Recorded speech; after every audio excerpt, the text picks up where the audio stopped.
It's Tuesday, it's 12:15 and we're live in Westminster.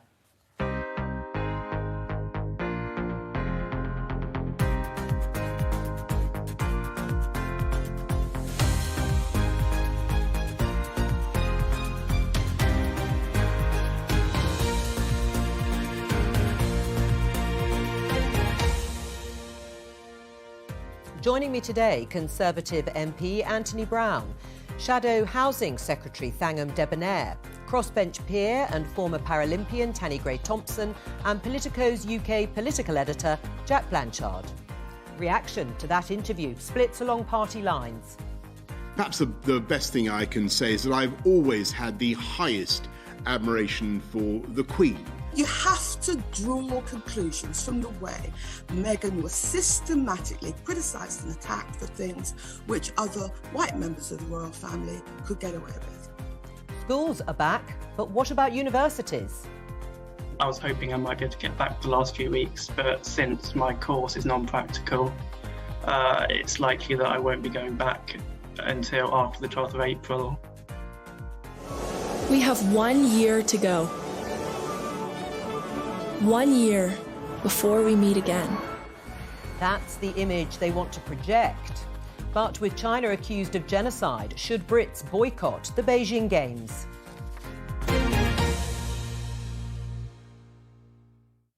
Let's start with some of the front pages responding to the interview with Meghan and Harry that was broadcast in the UK last night. The Daily Mirror, Harry and Meghan bombshell, worst royal crisis in 85 years. Follow up with the Mail, toxic accusations, incendiary racism claims against their family. Palace left reeling and Queen 94 in emergency talks after that stinging interview. What have they done? And finally, The Times, Palace in turmoil over Meghan's racism claims. My question to all of you to start off with is, how big a moment is this for the monarchy, Anthony? Well, it clearly is a difficult time for the monarchy, but actually I don't really see it as my role as an MP to be a political commentator. There are plenty of other people who would do that, and I've certainly got a huge amount of admiration for the Queen. Her husband is in hospital at the moment, just having had a heart operation, and we certainly wish him well. The other thing I'd just say is that in my decades of adult life, I've learned not to jump into things when you've only heard one side of it, and at the moment we have only heard one side of this. Right, you're waiting, are you, to hear some sort of response then from the other side? That is the implication of what you're saying from the Palace. Well, as I said, this is a family matter rather than a government or political matter. I think the last thing that the Queen needs at the moment is for politicians like myself to turn this into a political football as well. And I don't see it my role as an MP to be a commentator on the comings and goings of the royal family. Right, well, Anthony doesn't see it as his role as an MP, Thangam, but politicians have actually joined in the discussion around that interview. We heard Diane Abbott there in the headlines. Boris Johnson saying he doesn't want to comment either, but then praising the Queen. How big a moment do you think this is for the monarchy? I actually think it's part of a bigger time for the entire country, which is a time that's, given the backdrop that we've had, given the Black Lives Matter movement last year, given the evidence of the differential way that COVID, for instance, is treating different people, particularly people of colour, given the way that women of colour are treated in public life routinely, and not just by institutions, but also by elements of the media. I think this is actually a moment for us all to take stock of who we are as a country, to be able to have a grown-up discussion about race and racism and how our history of colonialism and slavery is part of that. It doesn't define who we are, but our ability to make sense of it is actually potentially a sign of strength and a sign of a country at ease with itself, which was actually how I felt when I watched their wedding so many years ago now. It feels like a lifetime ago, but actually that felt like a moment when the country was at ease with race. It doesn't feel like that at the moment, and I think we've got a lot of work to do. Tanni, do you agree with Thangam? Well, I kind of call myself a parliamentarian, not a politician, which probably makes people think that I'm a politician. So, I mean, I scanned the news yesterday and this morning, but, you know, I was involved in domestic abuse legislation where the government don't want to include disabled people in that and have sort of tried to shunt them off to other bits of legislation. I won my first, sort of with a group of others, meaningful vote in the 10 years that I've been in Parliament, and then stayed up last night waiting for a government announcement, a really positive one, where the Ministry of Justice are going to be bringing in legislation to make it illegal for a coach to be in a sexual relationship with a 16 to 18-year-old. So, on a personal level, the stuff that I'm working in at the moment, which is disability, ableism, all those things, that's where my attention is at the moment. Right, Jack, what about you in terms of viewing it from a political and constitutional issue? And also, we're waiting for some sort of reaction from the palace. Well, the first thing to say about viewing it was that I definitely did not view it last night. I now realise I was like the only person on the planet that wasn't watching this interview. But well, you might not have been the only one, but I didn't either. Honestly, a 2-hour Californian soap opera is not the way I choose to spend my evenings. However, I've seen the relevant clips. I think I don't have a dog in this fight. What's weird to me about this is the way it's just dividing down the lines of this infinite culture war we seem to watch, when people don't really know the ins and outs of what's happened within this very dysfunctional family. But the allegations about bullying and racism are really serious, and it should be, to answer your question, it should be a really big moment for the royal family to address that. Obviously I don't know the ins and outs of what's gone on, but I think any major British institution that welcomed in a person of colour for the first time, and then that person leaves a few years later and makes these sorts of accusations about the way they were treated, you have to take that incredibly seriously. And people going on air and dismissing what she said without knowing the first thing about it, I think is outrageous. So I think, it should be a big moment for the royals, and there should be some real soul searching going on about why it's come to this point. Right, and the focus, certainly in many of the papers, is again about this conversation that Meghan and Harry retell, where a member of the royal household is questioning or concerned about the skin colour of their baby. Kate Green, Labour's Shadow Education Secretary, responded in this way. Those allegations that have been made against the royal family, the royal household this morning, particularly that someone somewhere raised questions about the issue of Archie's skin colour. Yeah, really distressing, shocking, and if there are allegations of racism, I would expect them to be treated by the palace with the utmost seriousness and fully investigated. Thangam, would you like to see them investigated? And what sort of investigation is Kate talking about? So I think that any public organisation, as Jack said, that's got allegations of racism made against it ought to want to take them seriously and ought to want to find out what's happened.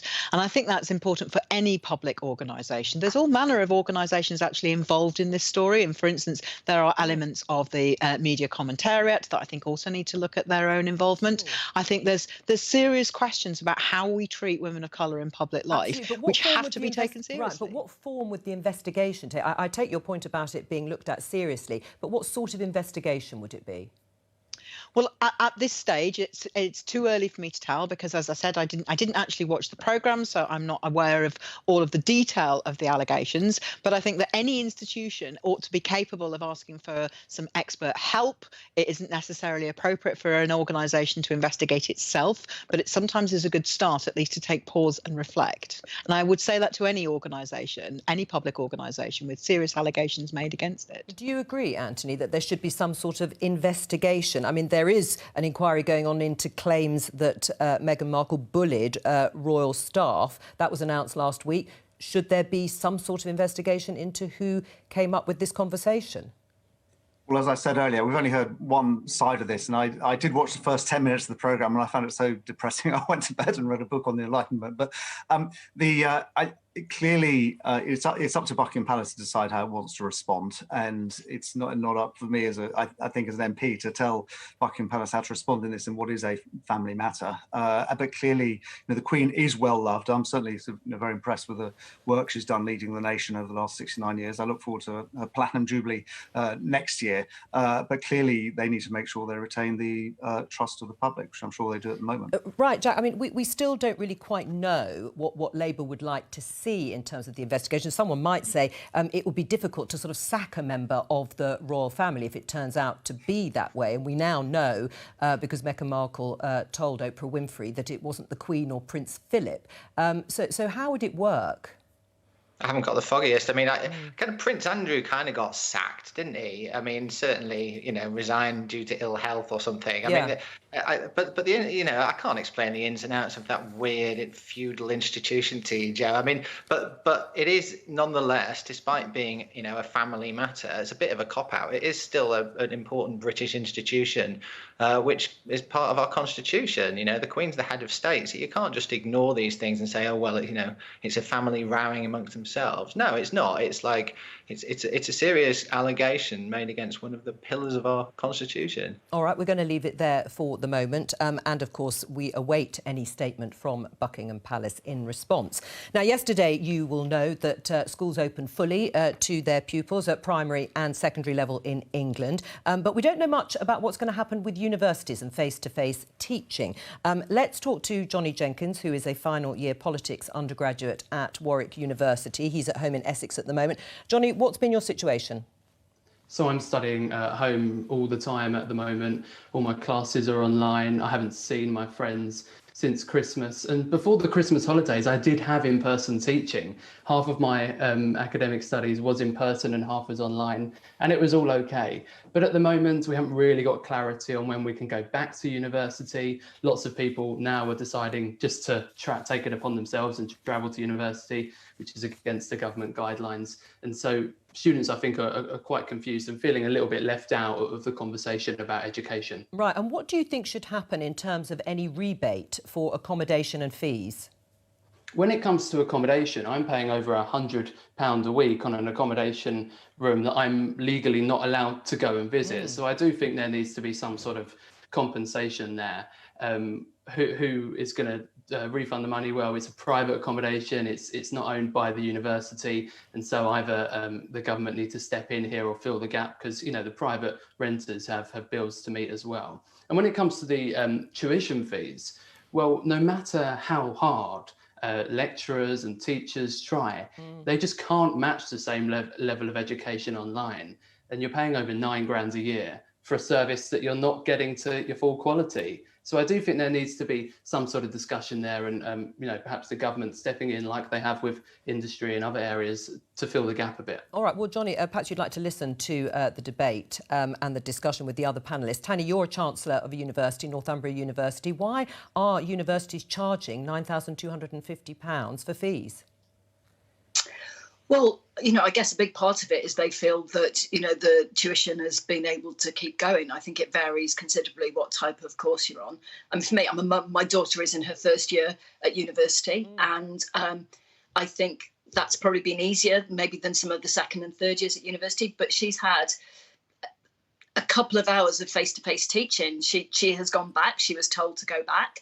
She's living in a room. She knows 3 other people that live in a flat. She's unbelievably conscious of the job that I do, that she has a level of responsibility that she can't sort of be caught out doing things that maybe other students do. It's very hard for me to criticise the government or do anything if my family don't abide by the rules. And also we take COVID unbelievably seriously. What I worry about with her is the fact that her internet coverage is not terribly brilliant. So it's actually quite hard to dial into, a lot of the lessons, and her heating doesn't seem to work. But we've got to figure out how we get our young people out of this in terms of making sure they get a quality education. No university, nobody's been through this before. Everyone is trying to do the best they can. You can argue whether that always works out right, but I do think it will affect the young people from the poorer socioeconomic backgrounds in terms of, they've not been able to work to pay some of these fees, to actually what they would be normally expected to do. Right, so we've got to make sure that we protect those. Johnny? Yeah, I mean, it's interesting, and I do think that people who, don't have the same financial background, people who are less well off, that are struggling, there is a government support fund there for them.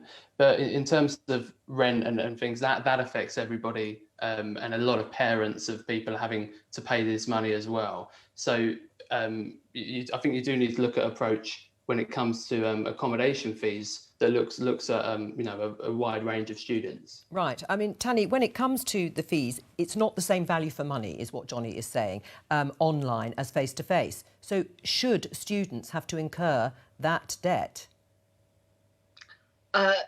ultimately somebody has to pay for it in Yeah, but terms should it of be the them? staff, the structures. Should it be them? I don't think personally students should be paying £9,000 a year for their degrees, because I believe they should pay it back into. I think they should pay something, but how the government balances this, trying to rescue the health and fitness sector, the hospitality sector, it's unbelievably difficult decisions that they're trying to make. So, all right. No, I don't think the students should be paying, but somebody has to pay, and it ultimately will be taxpayers. Right. Well, who should pay, Anthony? Well, I feel immense sympathy for students. I mean, it must be a really horrible experience of going to university, but not actually going to university and spending all your time on Zoom calls. And certainly my position is, and I've said it publicly before, is that if students aren't getting the full university education, they shouldn't have to pay the full fees. And indeed, the government have said, I've said that to the government. The government has said the same. That's their position.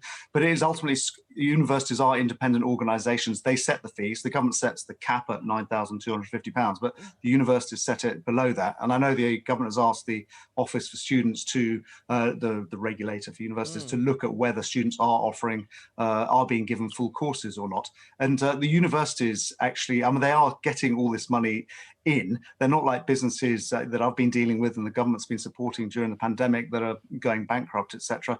And I noticed the stories of the weekend of chancellors of some universities, not all, but actually offering themselves big pay rises last year during the pandemic. And I think they absolutely need to show restraint and actually make sure they retain the trust of their and the confidence of their students, and that students don't end up their university education with a sense of grievance. Right. Well, Tanni, how does that look, Vice-Chancellors, some of them taking bonuses in a year like this? What about the Vice-Chancellor at your university?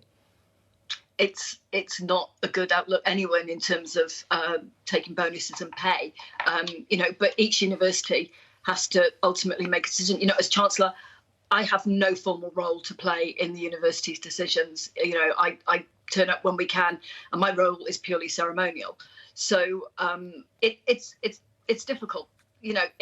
I think all universities have to think about how it looks externally in terms of what they're doing. Right, Thangam? Well, I think what's concerning me here is as an MP of a constituency which has got both university students and university staff in it, I'm very well aware of the fact from conversations I've had recently that university staff are putting in an enormous amount of work to produce what can often feel, I know, to students like not a satisfactory outcome. But it's still just as much, if not more, work to record lectures, to present them on Zoom as it is to present them in real life for the staff. And the university financial model, unfortunately, is failing students, I think, at the moment. Because there they are left with the high cost of private rent in many cases, with landlords that, frankly, in my view, should be releasing students from those contracts. Rents are actually rising in the private rented sector in various parts of the country. I know this in my work as Shadow Housing Secretary. I think landlords really ought to be doing the responsible thing and showing some compassion and releasing students from rent. But there's a wider set of issues about their mental health, about their prospects for jobs, about what prospect they've got in the employment, in employment later on this year. And frankly, I'm afraid to say, I do think the government has failed here. I think they've let students down. Students, not just in higher education, but also in further education, doing apprenticeships and vocational courses, have been badly let down by a government that hasn't got a plan for them. Anthony? Well, the government have actually offered a huge amount of support for students for the mental well-being and the welfare of students throughout this. And as I said earlier, they've made it absolutely clear to universities that if they're not offering a full university education, they shouldn't be charging the full fees. And they've got the regulator to look at that. Well, it's that the universities are independent organisations, but you can't do it, as you said. The universities are. I've got 2 Cambridge colleges in my constituency. They're certainly doing. I know they're doing a lot of very hard work to try and provide a full education. So you can't have a blanket rule for all universities. It's only right looked at on a case-by-case basis. None of that's a plan. None of that actually deals with Tanni's daughter with the poor Wi-Fi. None of that deals with the fact that students are paying for something which they're not getting, but students, staff are still having to work. None of that is a plan. I mean, we haven't got a plan for further education either. None of what Anthony's just said is actually a coherent, comprehensive, well-worked through plan for the young people who are the future of this country. And if we're going to come out of this pandemic better than before, there needed to be a plan.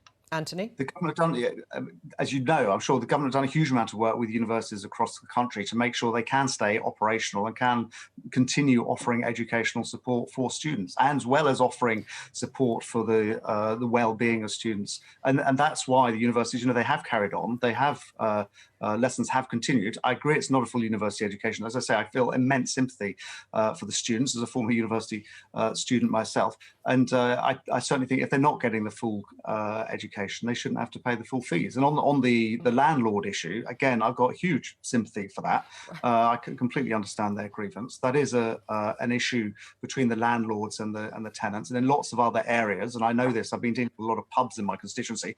The landlords have done some sort of rent forgiveness in order to help the tenants continue, and the landlords in the private sector should do the same. And indeed, the government has brought in this sort of amnesty for rent that actually you haven't had to continue paying rent during the lockdown. Right. I mean, Jack, before I go back to Johnny to respond, in terms of a plan, we don't know yet what the government is going to say in terms of guidance for students returning to college campuses or to their private accommodation or halls of residence. I think we're going to hear during the Easter holidays, but there will be a risk associated with that, won't there, with vast numbers of students returning to university? Yeah, of course there will. But, the university students will be forgiven for feeling like the forgotten group in society once again. I'm afraid they've been blessed with an education secretary who's had a bit of a stinker of a pandemic the whole time in Gavin Williamson. And it just feels like there is no overall strategy to this. The university students don't want sympathy. They don't want to hear that landlords really ought to do something about it. They want the government to bang some heads together with the university vice-chancellors and with landlords and say, here's some of your cash back. Because, of course, no university student has had a full education that they would have expected at the start of the year, not one of them. And the idea, that when they brought in tuition fees, these exorbitant rates, the idea was that it was more of a sort of capitalist market. Well, then how are these people supposed to get their money back? They've been shortchanged. And I feel like young people generally, have made huge sacrifices on behalf of the older generation throughout this pandemic, and rightly so, and, good on them. But where's the payback? Like, where are we now doing something for them that, they have to sit around and wait for the Easter holidays even to hear what the plan is? Johnny, your response? Easter holidays are different at different universities, and so even that is confusing. There's no clear date, and a lot of people are given up waiting for the date and have decided to pack their bags and go back to university themselves, which is a big risk. And it is just clear that we're not getting the same quality education. And I say again, Joe, that my issue is not with the teachers. It's not with the staff who are working incredibly hard, replying to emails late at night, in the weekends, really doing their best. But no matter how hard they try, I think we all accept it's not the same experience. Right, and you're going to have to wait a few more weeks to hear what the government guidance might be. Johnny, thank you very much. Good luck with next term, however that turns out. We're going to move on at this point, and I'm going to play you a clip from Ed Davey, the leader of the Liberal Democrats, from PMQs last month. Just take a listen. Millions of Uyghur people in China live in fear under a cruel regime. This is a genocide happening in front of our eyes. So does the Prime Minister agree with me that unless China ends this genocide, Britain and Team GB should boycott the Winter Olympics in Beijing next year?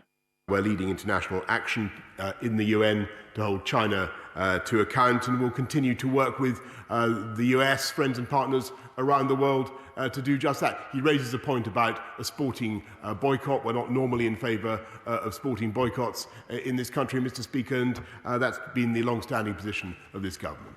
So this is being actively debated around the world in terms of the Games in Beijing in 2022. There's mounting evidence of genocide that's been committed against Uyghur people in Xinjiang province. We can show you pictures that we have shown before on the programme, although we can't verify them 100% in terms of where they have come from. You can see, and it certainly seems to show, people being forced to kneel, and they're being blindfolded and then led onto trains.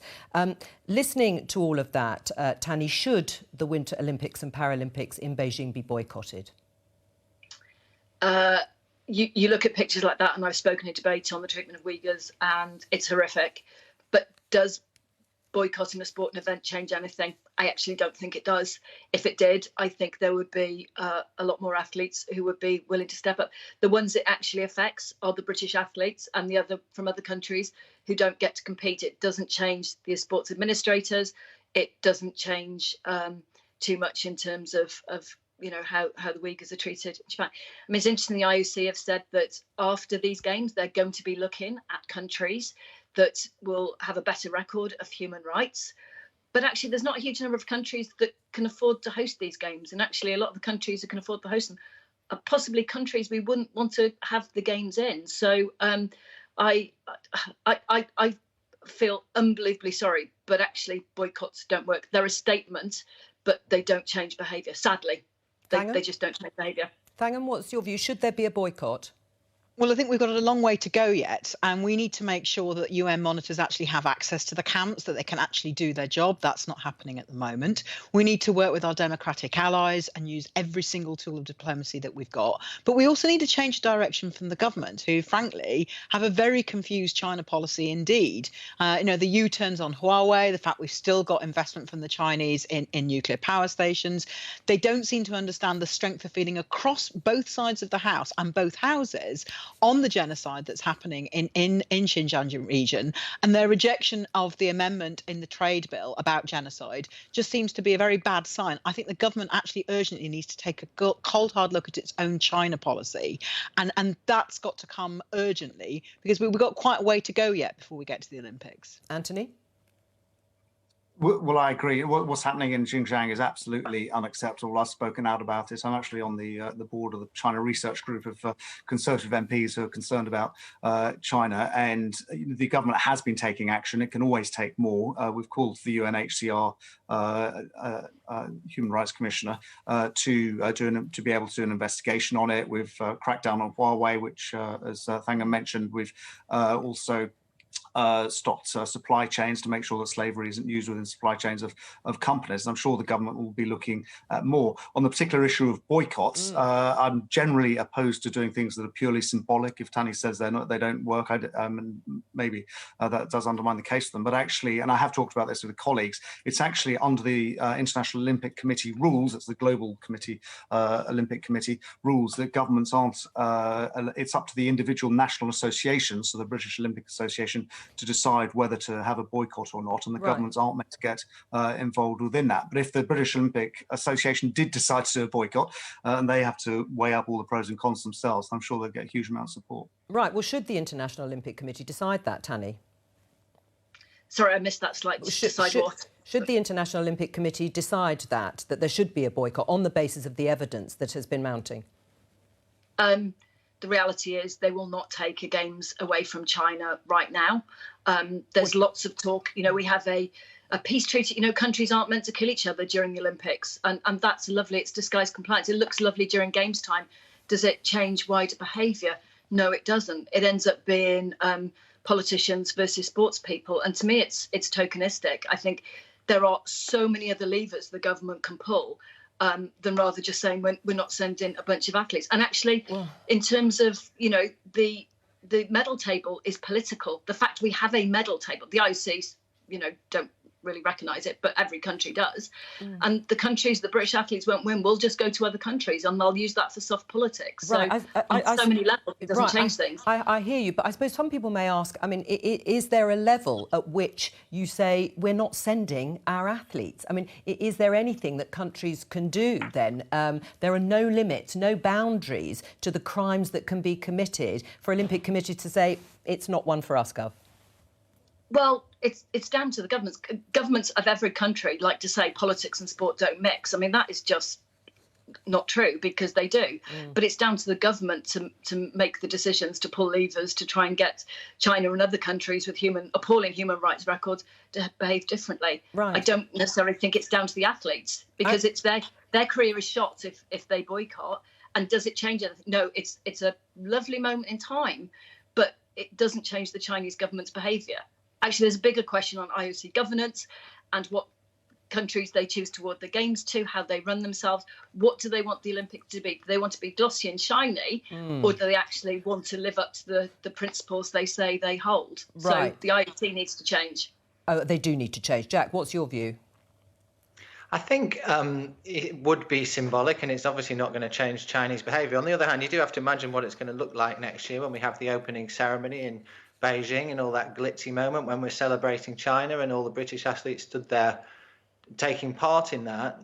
It's going to look, pretty difficult considering what's been going on there.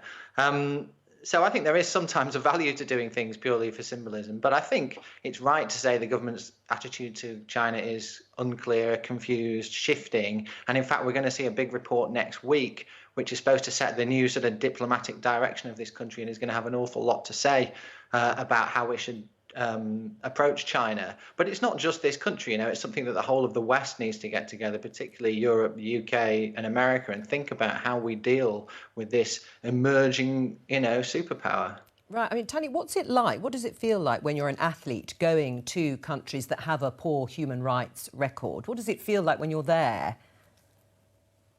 The reality is most athletes don't see an awful lot outside the airport, the accommodation and field of play. If they are interested and engaged in wider issues, they will learn in them.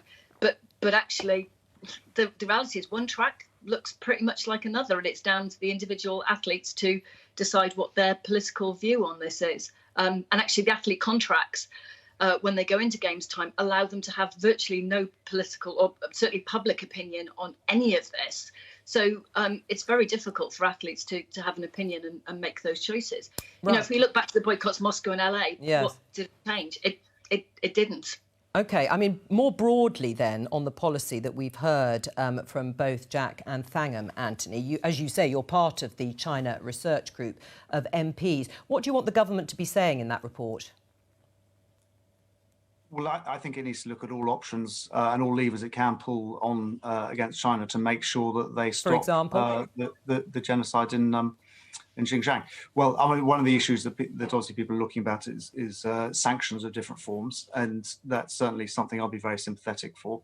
It is extremely serious what's happening, totally unacceptable that this goes on, not just in any century, in the 21st century, that it's happening before our eyes, and all governments need to take a stance. And I actually think the British government have been at the forefront of this. We've actually been ahead of most other sort of industrial governments in actually putting pressure on China, and they need to continue to do so. Right, I mean, in your mind, is China guilty of genocide?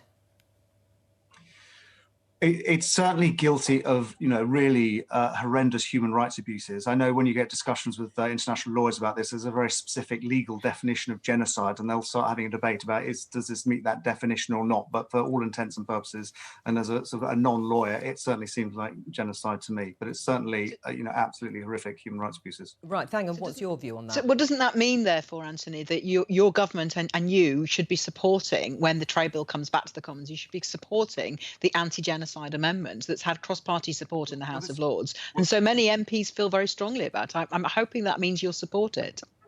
Anthony? Well, this amendment, so the actual detail of this amendment, this was actually to give a decision either to a sort of like a judicial type committee within the House of Commons, within Parliament, or to the courts to decide what is a genocide or not, and what should be, whether a trade deal should be allowed to be signed or not. I actually think it is the role of government to do that. The government does, at the moment, it takes it very, very seriously, this whole issue.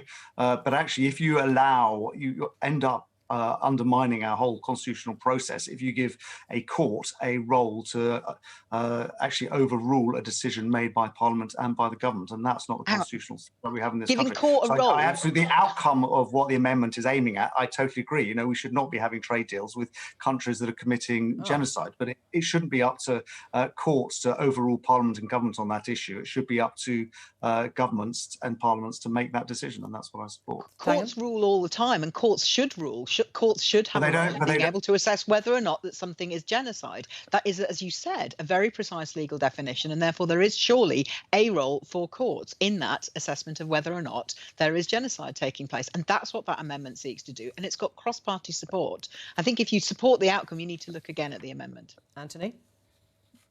Well, I mean, the British, it tends to be international courts that look at issues of what is genocide or not, rather than sort of British courts, which is, so that's a new area for them here. But as I said, it's not, there is a huge constitutional issue at stake here, whether a government can decide on a trade deal and be overruled by a court on that trade deal. And I don't think that is right. But I absolutely support that the government, no government, I'm not talking about this government, but any government ever should sign a trade deal with a country that is committing genocide. All right, the problem is the government hasn't come up with an alternative, has it?